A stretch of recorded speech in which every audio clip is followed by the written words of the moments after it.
వి gold trusted gold buyers మీరు తాకట్టు పెట్టిన బంగారాన్ని విడిపించి ఈ రోజు ఉన్న మార్కెట్ ధరకు కొనబడును.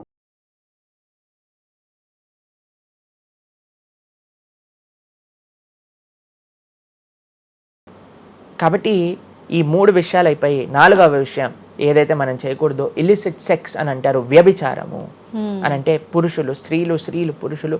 నిన్నే ఒకళ్ళు చెప్తున్నారు, ఒక టీవీలో ఒక న్యూస్ వచ్చిందట, వన్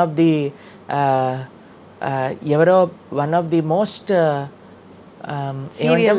ఫేమస్ యాక్టరో లేదా ఇంకెవరో వాళ్ళ హస్బెండ్ని వేరే స్త్రీలతో పాటు పట్టుకున్నారు అని మాకు ఒక న్యూస్ నిన్న ఒకళ్ళు చెప్తున్నారు అనమాట. అంటే వాళ్ళు ఏం చెప్పారంటే, నాకు ప్రభుజీ సమాజంలో ఇలాంటివి ఎన్నో కేసులు వస్తున్నాయి ప్రభుజీ, ఈ మధ్యలో న్యూస్లో ఇలాంటివి అయితే తరచుగా మనం చూస్తూ ఉన్నాము, కాబట్టి ఈ సమాజం ఎటువైపు వెళ్తుందో తెలియట్లేదు ప్రభుజీ అని అంటే మేము వాళ్ళకి చెప్పాం, సమాజాన్ని ఎందుకు ఇటువైపు నడుస్తుంది అని అంటే మనం చూపించే విషయాలు అలా ఉన్నాయి, చూపించే సినిమాలు అలా ఉన్నాయి, చూపించే సీరియల్ అలా ఉన్నాయి, చూపించే ఆదర్శమైన వ్యక్తులు అలా ఉన్నారు. మనం ఎవరైతే హీరోలు అనుకుంటున్నామో వాళ్ళు ప్రొద్దున లేస్తే విడాకులు తీసుకొని ఇంకొకరిని పెళ్లి చేసుకొని, విడాకులు తీసుకొని ఇంకొకరిని పెళ్లి చేసుకొని, ఇలాంటివి చూస్తుంటే మనం కూడా అది నార్మలైజ్ అయిపోయింది మన భారతీయ సంస్కృతిలో.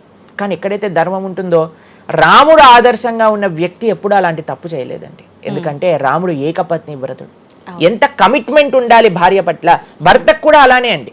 ఇప్పుడు ఒకళ్ళు తప్పు అంటే, ఇప్పుడు చాలా మంది అనుకుంటారు ఇది ఎత్తి పురుషులకే వర్తించింది అని. పురుషులకు ఎంతైతే వర్తిస్తుందో అంతే స్త్రీలకు కూడా వర్తిస్తుంది, స్త్రీలకు ఎంతైతే వర్తిస్తుందో అంతే పురుషులకు కూడా వర్తిస్తుంది.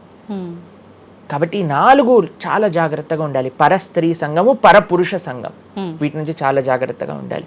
ఈ నాలుగు కానీ మనం ఆచరించగలిగితే మన జీవితంలో, చెయ్యకూడనివి 4, చెయ్యాల్సినవి 4. ఇప్పుడు మనం చెయ్యకూడనివి 4 గురించి విన్నాం కదా, చెయ్యాల్సిన 4 ఏంటో ఒక నిమిషంలో చెప్పేస్తా.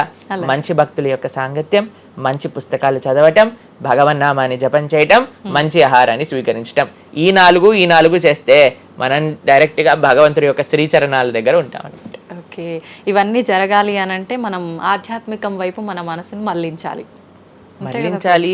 మనకి ఆధ్యాత్మికము అవసరము అని మనం తెలుసుకోవాలి. ఎప్పుడైతే తెలుసుకుంటామో మనం సమయాన్ని ఇవ్వగలుగుతాం. ఓకే ప్రభుజీ, జపం అని అంటుంటారు, నిజంగా జపం అంటే ఏంటి ప్రభుజీ? ఏ విధంగా జపం చేయాల్సి ఉంటుంది? జపము మనకి కలియుగంలో తరించడానికి మార్గం. కృతేయ ధ్యాయతో విష్ణుం త్రేతాయాం యజతోమకై ద్వాపరే పరిచర్యాయాం కలో తత్ హరికీర్తనం అని చెప్పారు. భగవంతుడి యొక్క నామ జపం అత్యంత శ్రేష్టమైనది. కృష్ణుడు భగవద్గీతలో ఏం చెప్తారో తెలుసా అండి, అన్నిటికంటే గొప్ప యజ్ఞం, యజ్ఞములలో నేను ఒక యజ్ఞాన్ని అని చెప్తారు. ఏ యజ్ఞం తెలుసా? యజ్ఞానాం జప యజ్ఞోస్మి అని భగవంతుడు చెప్తారు. అన్నిటికంటే గొప్ప యజ్ఞం జపం చేయడం అనమాట. ప్రతిరోజు జపం చేయాలి. మేము ప్రతిరోజు 2 గంటల పాటు జపం చేస్తాం ప్రొద్దున పూట. ఏంటి జపం చేయాలి? భగవన్నామాన్ని జపం చేయాలి. భగవన్నామము అత్యంత సులభంగా మనల్ని భగవంతుడి యొక్క కృపని తెచ్చిపెడుతుంది, భగవంతుడి యొక్క రియలైజేషన్ మనకిస్తుంది అనమాట. అందుకే హరిర్నామ హరిర్నామేవ కేవలం నాస్తేవ గతిరన్యదా అని చెప్పారు. అన్నిటికంటే శ్రేష్టమైనది ఎటువంటి రూల్స్ అండ్ రెగ్యులేషన్స్. ఇప్పుడు కొంతమంది అనుకుంటారు జపం అంటే చాలా రూల్స్ ఉండాలి, అది చేయాలి ఇది చేయాలి అని. ఏం లేదు, చక్కగా శుచిగా ఉండండి, శుభ్రంగా ఉండండి, భగవంతుడి ముందు దీపం పెట్టండి, కూర్చోండి, ఒక జపమాల పట్టుకోండి, హరే కృష్ణ కృష్ణ కృష్ణ హరే హరే, హరే రామ రామ రామ హరే హరే. సింపుల్ మంత్రం, ఎవరైనా చేయొచ్చు, ఎటువంటి కాంప్లికేషన్స్ లేదు. ఏ స్థితిలో ఏ అవస్థలో ఉన్న వాళ్ళైనా సరే చక్కగా జపం చేయొచ్చు. ఎటువంటి నియమాలు లేదు. ఎప్పుడైనా సరే చక్కగా భగవన్ నామానికి నియమం లేదు, మంత్రాలకి నియమాలు ఉన్నాయి, కానీ ఇది భగవన్ నామం. ఇటువంటి నామాన్ని కానీ మనం హరినామం అని అంటారు దీన్ని. ఈ హరినామాన్ని కానీ చక్కగా జపం చేయగలిగితే మనకి బ్రహ్మాండమైన ఫలితాలు, ఆ భగవంతుడి యొక్క కృప మనం ఎక్స్పీరియన్స్ చేయగలుగుతాం మన జీవితంలో. ఇప్పుడు మీరు చూడండి, నోట్లు ఎప్పుడైనా మనం లెక్క పెట్టామనుకోండి, ఎలా లెక్క పెడతారు తెలుసా? ఇలా 1 2 3 4 5 6 7 8 9 10 అని లెక్క పెడతారు, అంతేనా? ఏదైతే నోట్లు లెక్క పెట్టేటప్పుడు ఎప్పుడు మనం బయటికి లెక్క పెడతాం, ఎందుకంటే ఇది ఎప్పుడు బయటికి వెళ్ళేదే. కానీ జపం చేసినప్పుడు ఎలా లెక్క పెడతారో తెలుసా అండి? మీరు జపం చేస్తుంటే హరే కృష్ణ కృష్ణ కృష్ణ హరే హరే, హరే రామ రామ రామ హరే హరే అని లోపలికి అంటాం మాలని. నోటిని బయటికి అంటాం, జపాన్ని లోపలికి అంటాం లెక్క పెట్టేటప్పుడు. ఎందుకంటే ఇది ఎప్పుడు మనతో పాటు వచ్చేది ధనం, ఇది వెళ్ళిపోయే ధనం కాబట్టి శాశ్వతంగా మన లోపలతో వచ్చే ధనం జన్మాంతరాలకు కూడా మనల్ని ఉద్ధరింపజేసే ధనం ఏదన్నా ఉంటే అది భగవన్నామ జపం. నిజంగా ఎంత మంచి మాట ప్రభుజీ. అసలు ఈ లాజిక్ అర్థమే కాలేదు ఎప్పుడు మాకు. మీరు చెప్పేదాకా ఇంత లాజిక్ ఉంది అని అనిపించలే. చాలా మంచి మాట ప్రభుజీ. మంచిగా చెప్పాం. ప్రతి ఒక్కళ్ళు చిన్న పిల్లల నుంచి మా దాంట్లో మా గ్రూప్ లో మీరు చూస్తే చిన్న పిల్లల నుంచి వృద్ధుల వరకు అందరు జపం చేస్తారు. అంతెందుకండి మీరు చూస్తారు హరే కృష్ణ భక్తులు దేశ విదేశాల నుంచి ఉన్న వాళ్ళందరూ జపమాల పట్టుకొని జపం చేసే వాళ్ళని మనం చూడట్లేదు. కాబట్టి మనకి ఎందుకు జపం రాదు?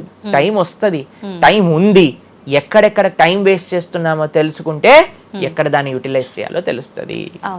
సమయంతో పని ఉందా ప్రభుజీ? ఏ సమయంలో అయినా ఏ సమయంలో అయినా చేసుకోవచ్చు, కానీ ప్రొద్దున పూట చేస్తే అత్యంత శ్రేష్టమైన. ప్రొద్దున పూట మనం త్వరగా లేచి త్వరగా స్నానం చేసి త్వరగా జపం చేసుకోగలిగితే ఆ రోజంతా బ్రహ్మాండంగా ఉంటుంది. ధ్యానం కూడా చేస్తుంటారు చాలా మంది. జపానికి ధ్యానానికి వ్యత్యాసం ఏంటి? మనము భగవన్నామ మంత్రాన్ని నామాన్ని జపం చేస్తూ భగవంతుడి గురించి ధ్యానం చేయాలి. ఓకే. ఇప్పుడు జస్ట్ ధ్యానం, చాలా మంది మాకు కంప్లైంట్ చేస్తుంది, ఇప్పుడు ధ్యానం చేస్తే మనసు నిలకడగా ఉండట్లేదు, మనసు ఎక్కడికి వెళ్ళిపోతుంది, అక్కర్లేని ఆలోచనలు వస్తున్నాయి. ఇప్పుడు చూడండి, పిల్లవాడు అటు ఇటు ఇటు అటు కదులుతున్నాడు అనుకోండి, ఇంట్లో ఏయ్ అనగానే అయిపోతారు. అలా మన మనసు కూడా అటు ఇటు ఇటు అటు కదులుతూ ఉంటుంది. కానీ ఎప్పుడైతే మనం మంత్రంతో ధ్యానం చేస్తామో అప్పుడు మనసు ఇలా వెళ్ళిపోయింది అనుకోండి పక్కకి, హరే కృష్ణ అనగానే ఆ మనసు వచ్చేస్తుంది, వామ్మో వీడు కాన్షియస్గా ఉండండి నేను అటు ఇటు వెళ్తుంటే. కాబట్టి మనసు కూడా మనం ఆ నామం పట్ల మనం ధ్యానం చేయొచ్చు. ఎప్పుడైతే మనం నామాన్ని మంచిగా జపం చేస్తామో ఆ నామంలోంచే భగవంతుడి యొక్క రూపం, గుణం, లీల అవన్నీ కూడా ప్రకాశితం అవుతాయి. కానీ ఫస్ట్ మనం ధ్యానం నామం పైన పెట్టాలి. మన ఉచ్చారణ కరెక్ట్గా ఉందా, మనం చక్కగా ఆ నామాన్ని వింటున్నామా, దీనిపైన ధ్యాస ఉండాలన్నమాట. నిజంగా చాలా మంది ధ్యానం చేసేటప్పుడు ఆ ఏకాగ్రత అనేది రావట్లేదు, ఎన్నిసార్లు ప్రయత్నించినా అంటుంటారు కదా ప్రభుజీ. ఏం చేయాలంటారు ఆ ఏకాగ్రత రావాలంటే? ప్రాక్టీస్ చేయాలి. అభ్యాసేనతు కౌంతేయ, అభ్యాసం చేయాలి. ఇదేదో చాలా మంది ఏం చేస్తారు తెలుసా అండి, ప్రభుజీ నేను 3 రోజుల నుంచి జపం చేస్తున్నా కానీ నాకు ఆ రుచి కలగట్లేదు. అయ్యా 300 కోట్ల జన్మలు తీసుకున్నాం మనము, ఆ జన్మాంతరాల్లో ఉండే వాసనలు ఉన్నాయి కదా, కొద్దిగైనా మనం సమయం ఇవ్వాలి భగవంతుడి యొక్క నామం. ఇప్పుడు మురికి పట్టిన ఒక క్లాత్ ఉందనుకోండి, ఇంకులో ముంచేసిన క్లాత్ ఉందనుకోండి, దాన్ని ఇచ్చాను అనుకోండి, ఇప్పుడు ఒక్క ఉతుకుల్లో పోతుందా ఇంకంతా? ఒక ఉతుకు తర్వాత ఇంకో ఉతుకు తర్వాత ఇంకో కొద్దిగా వెళ్తూ ఉంటుంది, కొద్దిగా వెళ్తూ ఉంటుంది. కొన్నిసార్లు మనకి ఫస్ట్ 3-4 వాషెస్ లో తెలియదు అసలు పోయిందా లేదా. పోతుంది కానీ మనకు అంత ఎవిడెంట్ గా కనిపించదు. కానీ 10, 15, 20, 30 సార్లు అయ్యాక తెలుస్తుంది. 100 సార్లు అయ్యాక మళ్ళీ మనకి తెల్లగా ఆ క్లాత్ బయటికి వచ్చేస్తుంది. అలానే మనం కూడా ప్రయత్నం చేస్తూ ఉండాలి. ఇన్ని జన్మలు మనం మాయకి ఇచ్చేసి ఒక జన్మలో 3 రోజులు మనం భగవన్నామాన్ని జపం చేసి ఇప్పుడు నాకేం కలగలేదు అని అంటే ఎలా చెప్పండి? ఆ నిష్ఠ, ఆ సిన్సియారిటీ ఇవ్వాలి టైం మనకి. ఎలాగైతే మీరు టైం దీనికి ఇచ్చారో అలానే టైం భగవంతుడు కూడా ఇవ్వాలి. తప్పకుండా ఆ ప్రాసెస్ లో తప్పులేదు. మన సిన్సియారిటీ ఎంత సిన్సియర్ గా మనం చేస్తే అంత తొందరగా మనకు కృప అనేది లభిస్తుంది. ఓకే ప్రభుజీ, పునర్జన్మలు అని అంటుంటారు. పునర్జన్మలు ఉంటాయా? ఇందాక మీరు చెప్పినట్టు ఎన్నో జన్మల వాసనలు మనకి ఈ జన్మలో కూడా అవి ఉంటాయి అని చెప్పన్నారు కదా, ఆ వాసనలకు సంబంధించిన ఆ లైఫ్ ని మళ్ళీ ఈ జన్మలో మనం అనుభవిస్తామా? తప్పకుండా. మీరు అంతెందుకండి, మీరే ఎన్నోసార్లు మీ జీవితంలో కొంతమందిని కలిసి ఉంటారు, వాళ్ళు చెప్తారు ఇది ఈ జన్మలోంచి కాదు, పక్కా వీడి పోయిన జన్మలోదే ఈ లక్షణం. ఎందుకంటే చాలా మంది అంటారు మా ఇంట్లో ఎవరండి ఇలా ఉండరండి కానీ వీడికొక్కటే ఈ గుణం వచ్చింది అని అంటూ ఉంటారు. మనం చాలాసార్లు చూస్తాం చిన్న పిల్లలకి వాళ్ళకి మనకు నేర్పించకుండానే ఒక టాలెంట్ వచ్చేస్తుంది. వాళ్ళు ఆ విధంగా మేము మొన్న బృందావనం వెళ్ళినప్పుడు మేము చూసాం, అక్కడ చిన్న పిల్లవాడండి, నాకు తెలిసి 3-4 సంవత్సరాలు ఉంటాయి, 250 కంటే ఎక్కువ ట్యూన్లలో హరే కృష్ణ మంత్రాన్ని పాడుతున్నాడు ఆయన. వాళ్ళ పేరెంట్స్ని అడిగాం, అయ్యా ఎలా నచ్చింది? ప్రభుజీ మేమేం తెలియదు ప్రభుజీ, చిన్నప్పటి నుంచి హార్మోనియం దగ్గరికి వెళ్ళి టిక్ టిక్ టిక్ టిక్ అనేవాడు, వాడే పాడుతున్నాడు, వాడికి మొత్తం హార్మోనియం ఎవ్వరు నేర్పించలేదు, వాడే పాడుతున్నాడు అని. అలా ఎన్నో. మీరు డాక్టర్ ఐన్ స్టీవెన్సన్, మీరందరూ ఇంటర్నెట్ ఉంది కదా, మీ అందరికి ఫోన్లు ఉన్నాయి కదా, డాక్టర్ ఐన్ స్టీవెన్సన్ అని నొక్కండి. 2500 కంటే ఎక్కువ కేసుల పైన ఆయన రీసెర్చ్ చేశారు. రీఇన్కార్నేషన్, పునర్జన్మ కలిగిన కేసెస్లో అనమాట. కాబట్టి మీరు జస్ట్ రీఇన్కార్నేషన్ కేసెస్ అని మీరు యూట్యూబ్లో టైప్ చేస్తే ఎన్నో వస్తాయి మీకు. కాబట్టి పునర్జన్మ ఉన్నది. పునర్జన్మ సిద్ధాంతాన్ని ప్రస్తావన చేసి వాటిని నమ్మకం ఉన్న వాళ్ళే సనాతన ధర్మానికి సంబంధించిన వాళ్ళు అనమాట. కాబట్టి ఏది కూడా మనకి స్పాంటేనియస్గా రాదు, అంతా కూడా కర్మ. What ever we do that comes around అనమాట. కాబట్టి ఈ పునర్జన్మ సిద్ధాంతం అనేది తప్పకుండా ఉన్నది. పునర్జన్మ ఉంటుంది, జన్మాంతరాల వాసనలు అనేవి ఉంటాయి. ఎప్పుడైతే మనం ఆధ్యాత్మిక సాధన, ఎప్పుడైతే మనం భగవద్భక్తి చేస్తామో ఆ వాసనలన్నీ కూడా తొలగిపోతాయి. మనం చక్కగా మంచి ధార్మికమైన వ్యక్తిలా మనం మళ్ళీ మారచ్చు అనమాట. ప్రభుజీ, పునర్జన్మ ఉంటుంది అని అనుకున్నాం మనం. అయితే పునర్జన్మ అంటే అంతకు ముందు జన్మకు సంబంధించిన పాపం పుణ్యం ప్రతి ఒక్క దాని ప్రభావం ఈ జన్మలో ఉంటుందంటారా ప్రభుజీ? తప్పకుండా. చాలా మంది అంటారు, ప్రభుజీ వాళ్ళు ఇంత పిచ్చి వాళ్ళు కానీ ఇంత ఆనందం ఎందుకు వస్తుంది అని అంటే, వాళ్ళు గత జన్మలో చేసిన పుణ్యం ఇప్పుడు వాళ్ళకి వస్తుంది, ఈ జన్మలో చేసే పాపం మళ్ళీ వస్తుంది. ఎవరు కూడా ఎస్కేప్ అవ్వలేరండి. ఇప్పుడు మీరు అనుకుంటున్నారు మనం బాధపడుతున్నాం, గత జన్మలో చేసిన పాపాన్ని ఇప్పుడు మనం అనుభవిస్తున్నాం, ఇప్పుడు మేము మంచి వాళ్ళం ప్రభుజీ, మీకు కూడా వస్తుంది ఆ ఛాన్స్. కాబట్టి ఈ కర్మ సిస్టమ్ ఏదైతే భగవంతుడు ఇది చేశారో దాని నుంచి ఎవ్వరు ఎస్కేప్ కాలేరు. ఆయన సిస్టమ్ చాలా పక్కా. ఇక్కడ ఉండే మనం అప్పుడప్పుడు ట్రాఫిక్ సిగ్నల్ ని దాటేసి ట్రాఫిక్ పోలీస్ నుంచి ఎస్కేప్ అవ్వచ్చు, కానీ భగవంతుడి యొక్క రేడార్ నుంచి ఎస్కేప్ అవ్వలేదన్నమాట. ఎందుకంటే ఆయన హృదయంలో ఉండే కదా అన్ని నోట్ డౌన్ చేసుకునేది. కాబట్టి తప్పకుండా గత జన్మ పుణ్యము, గత జన్మ పాప ఫలితాలు ఈ జన్మలో అనుభవించాల్సిందే. చాలా మంది మమ్మల్ని అడుగుతారు, ప్రభుజీ నరకానికి తీసుకెళ్తారు కదా. ఆ నరకానికి తీసుకెళ్తారు, మరి నరకంలోనే అంత అయిపోగొడితే మళ్ళీ ఈ జన్మలో ఇవ్వటం ఎందుకు? ఇన్స్టాల్మెంట్ లో వస్తాయి, ఈఎంఐస్ కింద కట్టాల్సి వస్తుంది అనమాట మన ఫలితాన్ని. కొద్దిగా నరకంలో, కొద్దిగా ఈ జన్మలో, మళ్ళీ వచ్చే జన్మ. ఒకటేసారి ఆ యొక్క ఫలితాన్ని కానీ ఇచ్చేస్తే మనం తట్టుకోలేము. కాబట్టి భగవంతుడి యొక్క కృప నిజంగా చెప్పాలంటే ఇన్స్టాల్మెంట్స్ లో వచ్చేది. ఇప్పుడు చూడండి, ఒకసారి 10 కోట్లు కట్టాలి అంటే అది ఈజీయా, లేదా ఇన్స్టాల్మెంట్ లో కట్టాలంటే ఈజీయా? అందుకే కదండి అందరు ఈఎంఐలు కావాలండి. అలానే పుణ్యం, అలానే పాపం కూడా. కొద్దిగా స్వర్గంలో అనుభవించు, కొద్దిగా ఇప్పుడు అనుభవించు, మళ్ళీ నెక్స్ట్ జన్మలో అనుభవించు. అది తప్పదు, ప్రతి ఒక్కళ్ళు అనుభవించాల్సిందే. లేకపోతే చెప్పండి, అసలు ఈ జన్మలో ఎందుకు కొంతమంది కష్టాలు అనుభవిస్తున్నారు? కొంతమందికి పుట్టుక నుంచే కష్టం వస్తుంది, కొంతమంది కొన్ని డిఫెక్ట్స్ తో పుడతారు. ఎందుకు? If God is equal to everybody, then why did God create different people differently అని అంటే, భగవంతుడు తయారు చేయలే, భగవంతుడు ఇనిషియేట్ చేశారు ఆ సిస్టమ్ ని. దాంట్లో మనం ఏ విధంగా చేస్తే ఆ కర్మ ద్వారా అలా మనం పుట్టవలసి వస్తుంది.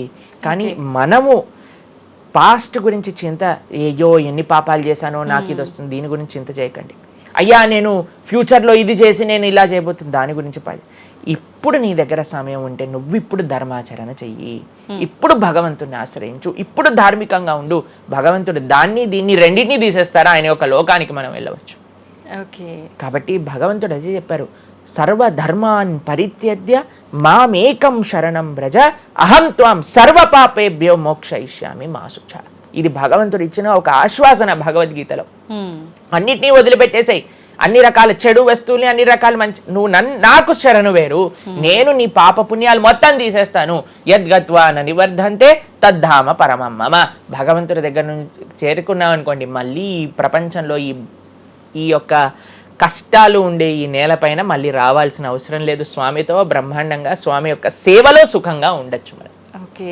అయితే ప్రభుజీ చాలా మంది చెప్తుంటారు, అన్ని అనుభవించండి తప్పదు అన్నప్పుడు ఎందుకు భగవంతుని ఆరాధన చెయ్యాలి అని. వాళ్ళందరికీ ఇది మంచి సమాధానం ప్రభుజీ. నిజంగా చాలా మంది ఇదే అంటుంటారు, అంతే కదా, ఎంత భగవంతుని ఆరాధించినా ఈ కష్టాలు తప్పట్లేదు, అసలు లైఫ్ ఏం చేంజ్ అవ్వట్లేదు, మనశ్శాంతి లేదు, ఎందుకు అసలు ఆరాధించాలని చెప్పి అసలు భగవంతుని పూజించడం కూడా మానేస్తుంటారు. మళ్ళీ ఇప్పుడు ఆపేస్తే మళ్ళీ నెక్స్ట్ ఏంటి అని ఆలోచన చేయాలి.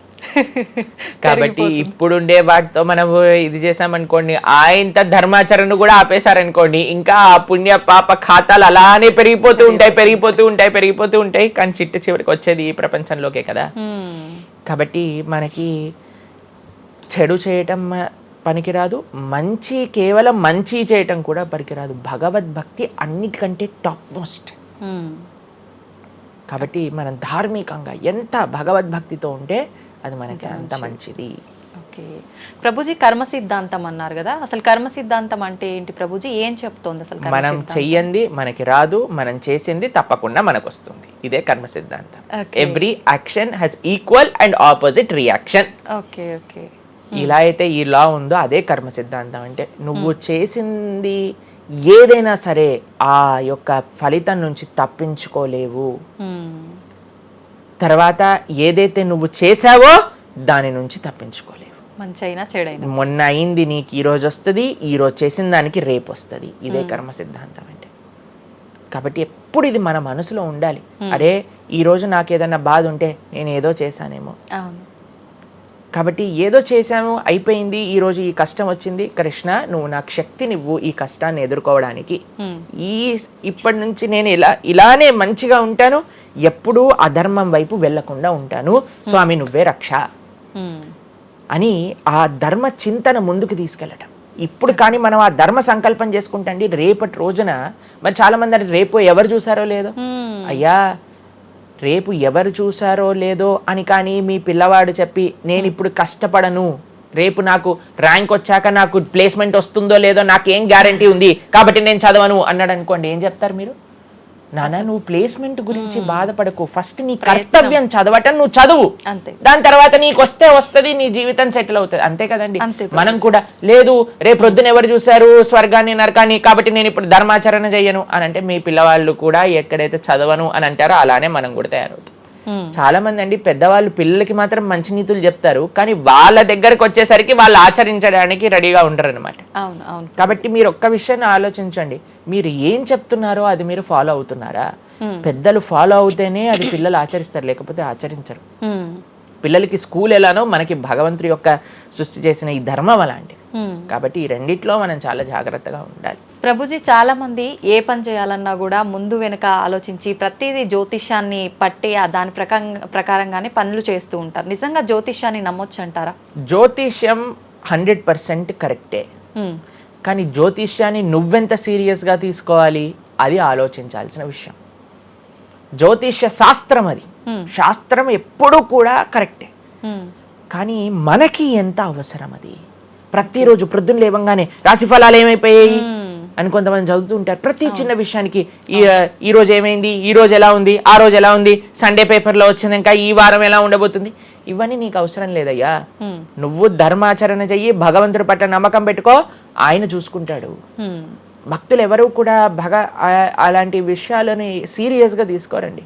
ఎందుకంటే బృందావనంలో ఒక భక్తులు ఉన్నారనమాట. ఆయన అంటారు, మొత్తం అన్ని గ్రహాలు నీకు అనుకూలంగా ఉండి నువ్వు కృష్ణ భక్తుడివి కానీ అవ్వకపోతే అన్ని గ్రహాలు అనుకూలంగా ఉండి నీకేం లాభం.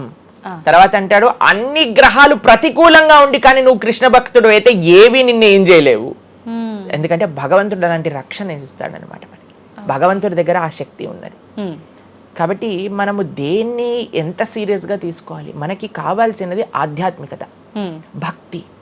భగవంతుడి గురించి విన్నామా, భాగవత రామాయణాదులు శ్రవణం చేశామా, స్వామికి ఆరాధన చేసుకున్నామా, ఆలయానికి వెళ్ళామా, గోసేవ చేశామా, ధార్మికంగా ఉన్నామా, ఎవరికి ఏం చెడు చేయలేదా, మంచి అందరి గురించి కూడా మంచి ఆలోచిస్తున్నామా, ఒకళ్ళతో మంచిగా మాట్లాడుతున్నామా, ఎవరికి చెడు చేయట్లేదా, ఇంతవరకు నీ ఆలోచన ఉంటే సరిపోతుందండి. ఈ ధర్మ చింతన మనకు కావాలి. అంతేకాని ఏమవుతుంది, నా రాసి ఏంటి, ఇదేంటి, ఇప్పుడు అంత పిచ్చి జనాలకి ఎలా పెరిగిపోయిందంటే ఒకళ్ళు అంటారు ఈ ఉంగరం పెట్టుకోమంటారు, ఒకళ్ళు అంటారు ఇలా నీ పేరు రాయి అంటారు, ఒకళ్ళు అంటారు నీ పేరులో ఏ ఏ ఏ ఏ ఎక్స్ట్రా రాయమంటారు. ఇవన్నీ ఏంటి మారిపోయాయి? ఇవన్నీ మార్చుకొని నీ ఆచరణ కానీ మారకపోతే, నీ థింకింగ్ కానీ మారకపోతే, నీ ధర్మం పట్ల ఉండే అనిరుక్తి కానీ పెరగకపోతే ఇవన్నీ చేసి ఏం లాభం? కాబట్టి మనం ఎసెన్స్ ఆఫ్ ధర్మ భగవంతుడి ఆరాధన. సవై పుంసాం పరో ధర్మో యతో భక్తిర్ అదోక్షజే. అటువంటి స్వామిని ఆశ్రయించటంలో మన టైం పెట్టాలి, కానీ ఇలాంటి చిన్న చిన్నవి చూసుకోవటం, వీటి కోసం మనం సమయాన్ని వేస్ట్ చేసుకోవటం మంచిది కాదు. జ్యోతిష్యం కరెక్టా? 100% కరెక్ట్. నీకెంత కావాలి అది నువ్వు ఆలోచన చేసుకో. పెళ్లి చేసుకోవాలి, గృహ ప్రవేశం చేసుకోవాలి, ఏదైనా పెద్ద పెద్ద ఉంటే అప్పుడు మీరు చూడాలి ముహూర్తం, వివాహం చేసుకోవటం కానీ లేదా ఏమంటాం మన గృహ ప్రవేశాది పెద్ద పెద్ద కార్యములకి చూసుకొస్తే ప్రతిరోజు, ప్రతి క్షణం, ప్రతి వారం, ప్రతి నెల. చాలా మందికి పొద్దున్నే చూడండి అసలు రోజు గడవదు. ఇలాంటి పిచ్చి పనులు ఆపాలి ఫస్ట్. ప్రొద్దున పూట లేచి భగవంతుడి దగ్గరికి వెళ్ళి భగవంతుడికి నమస్కారం చేసి జపం చేసుకొని ధ్యానం చేసుకొని ఆలయానికి వెళ్ళి దర్శనం చేసుకొని భగవత్ చింతనలో ఉండండి. రోజులో ఏ కష్టం వస్తుందో దాన్ని ఎలా ఎదుర్కోగల ఆ శక్తిని వస్తుంది. అంతేగాని ఏమున్నాయి రాశి ఫలాలు చదవటం వల్ల ఏం అవ్వదండి. కాబట్టి సొల్యూషన్ పైన కాన్సన్ట్రేట్ చేయండి, ప్రాబ్లం కోసం విశ్లేషణ చేయకూడదు.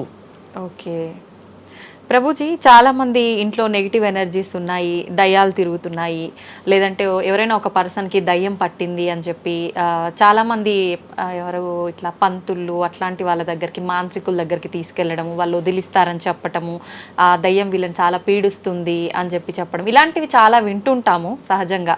ఇదంతా నిజమే అంటారా ప్రభుజీ? అసలు దయ్యాలు అనేవి ఉన్నాయంటారా?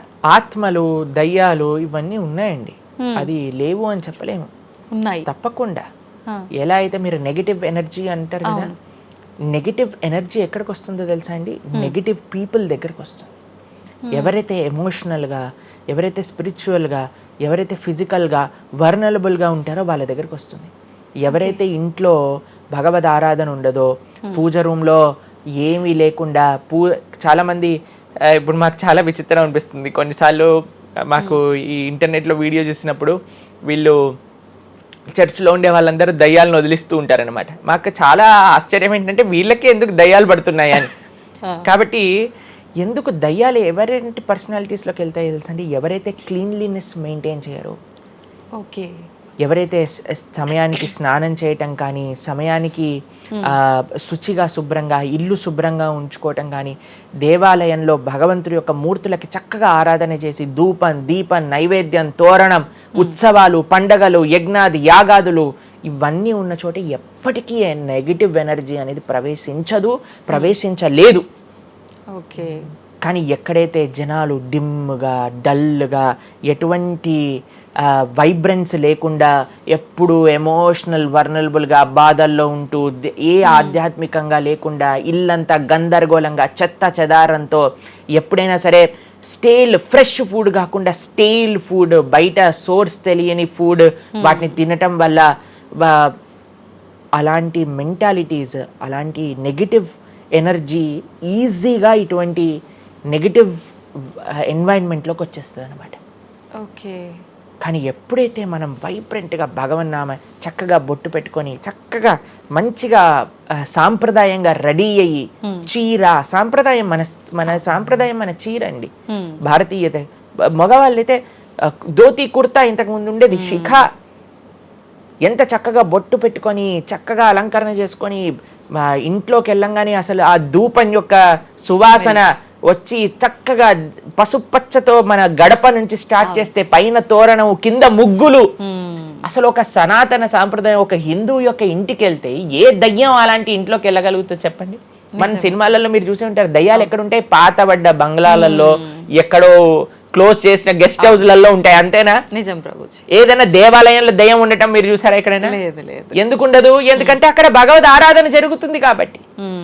ఏ ఇంట్లో అయితే నిరంతర భగవద్ ఆరాధన ఉంటుందో, ఏ ఇల్లు అయితే వైబ్రెన్స్ గా ఇంటి బయట ముగ్గు నుంచి ప్రారంభమై ఇంటి లోపల దేవాలయంలో దీపము నిరంతరము కూడా ఉంటుందో, భగవద్ ఆరాధన జరుగుతుందో, భగవన్నామ జపం జరుగుతుందో, శాస్త్రాన్ని పారాయణ చేస్తున్న విష్ణు సహస్రనామం, హరే కృష్ణ మహామంత్ర కీర్తన, యజ్ఞము, యాగము, ఉత్సవాలు చేస్తూ, అటువంటి ఇంట్లో అటువంటి వ్యక్తులకి ఎప్పుడూ రాలేదండి. ఎవరైతే తన నుదిటిన తిలకాన్ని అలంకరణ చేసుకొని చక్కగా సాంప్రదాయంగా ఉంటారో, శుచి శుభ్రత పాటిస్తారో, చక్కగా ఆలయానికి వెళ్ళి గోసేవ, చెప్పండి అలాంటి వాళ్ళకి ఎప్పుడైనా ఇలాంటి నెగిటివ్ ఎనర్జీ అటాక్ అవుతుంది అంటే? అస్సలు కాదు. ఎవరైతే గ్లూమీగా, డిప్రెస్డ్గా, ఏం లేకుండా ఏ వస్త్రాలు పడితే ఆ వస్త్రాలు వేసుకోవటం, కొంతమంది ఆలయంలోకి వెళ్ళామనుకోండి, ఇంట్లో పూజ రూమ్లోకి వెళ్ళామనుకోండి, పండగ నుంచి పండగ మాత్రమే దీపం పెడతారు, లేదా అస్సలు ఆ పూలు అలానే ఉంటాయి 15-20 రోజుల వరకు. అవును ప్రభు. అలాంటి ఇంట్లలో నెగిటివ్ ఎనర్జీ రాకపోతే ఇంకేమొస్తుంది చెప్పండి? కాబట్టి నెగిటివ్ ఎనర్జీ ఉందా? ఈ దయ్యాలు, ఆత్మలు ఉన్నాయా? ఉన్నాయి. ఎవరి దగ్గరికి వెళ్తాయి? అటువంటి మెంటాలిటీ ఉన్న వాళ్ళ దగ్గరికి మాత్రమే వెళ్తాయి. ఓకే. మనం కానీ ఎప్పుడైతే మనకి రక్షణ, అందుకే మనం తులసి మాల వేసుకుంటాం, తులసి మాల ఇప్పుడు చూడండి మేము నరసింహ కవచాన్ని ధరించామన్నమాట. ఇవన్నీ నరసింహ ఆరాధన, నరసింహ కవచాన్ని ఎప్పుడైతే మనం చేస్తామో, ఎప్పుడైతే మనం భగవన్నామ స్మరణ చేస్తామో తులసి మాల ధరించాలి. తులసి మాల చాలా మంది ఇప్పుడు ధరిస్తున్నారు కానీ నియమాలను పాటించట్లేదు. ఏంటి నియమాలు? తులసి మాల వేయాలి అని అంటే మనము భగవత్ ప్రసాదాన్ని మాత్రమే నైవేదన చేసి తీసుకోవాలి, మాంసాహారాన్ని తినకూడదు, ఎల్లిపాయలు ముట్టుకోకూడదు. ఇవన్నీ కూడా నెగిటివ్ థింగ్స్ అన్నమాట, తామసిక రాజసికమైన విషయాలు. కాబట్టి ఇవి చక్కగా ఇవన్నీ మానేసామనుకోండి, తులసి మాల ధరించడం అంటే ఏంటి అంటే చూపిస్తున్నాం అనమాట, మా దగ్గర ఎటువంటి తామసిక రాజసిక ప్రవృత్తులు లేవు, మేము సిద్ధ సాత్విక ప్రవృత్తిలో ఉన్నాం. దయ్యం అక్కడ నుంచి వచ్చింది కూడా యూటర్న్ తీసుకొని వెళ్ళిపోతుంది అన్నమాట ఇవి చూడంగానే. కాబట్టి అది చాలా ముఖ్యం. ఎప్పుడైతే మన ఆచరణ బాగుంటుందో, ఎప్పుడైతే మనం ధార్మికంగా ఉంటామో, ఎప్పుడైతే భగవద్భక్తులై ఉంటామో, ఏ నెగిటివ్ ఎనర్జీ మనల్ని ఏం చేయలేదు. ఓకే, మొత్తానికి ఉన్నాయి దయ్యాలు, ఉన్నాయి, జాగ్రత్త. మనం మంచిగా భక్తి పరంగా ఉండండి, ధార్మికంగా ఉండండి, చక్కగా ధర్మాచరణ చేయండి, మీకేం భయం లేదు. కానీ ఎక్కడైతే ఇవన్నీ జరగవో అక్కడ ఉంటాయి. అందుకే ఆధ్యాత్మిక మార్గంలో నడవాలి అందరం కూడా. కృతజ్ఞతలు ప్రభుజీ, నిజంగా చాలా మంచి మంచి విషయాలు తెలుసుకుంటున్నాం మీ ద్వారా. ఇంకా ఇంకా తెలుసుకోవాలని కోరుకుంటున్నాం. ధన్యవాదాలు ప్రభుజీ. హరే కృష్ణ. హరే కృష్ణ.